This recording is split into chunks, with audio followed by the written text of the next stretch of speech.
Hello বন্ধুরা, আগামীকাল আছে বিশ্বকর্মা পুজো আর তারই সাথে রয়েছে মা মনসারও পুজো।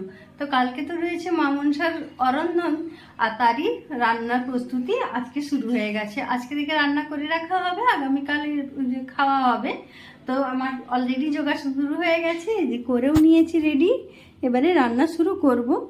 এই যে সজনে শাক ভাজা, সমস্ত রকম সবজি, এখানে প্রচুর সবজি রয়েছে, পটল, কুঁচি, ঢেঁড়স, ঝিঙে, তারপরে শসা, সমস্ত রকম। এখানে আলু, বেগুন, কাঁচকলা, নারকেল, পোস্ত, আর ওই যে এখানে টক হবে। আমরা সমস্ত রকম সবজি দিয়ে এই ওল আর কলা বাটা হবে। এখানে পোনা মাছ আছে, পোনা মাছটা খুবই অল্প আছে। এখানে ইলিশ মাছ আছে, সমস্ত ধুয়ে বেছে রেডি করে নিয়েছি।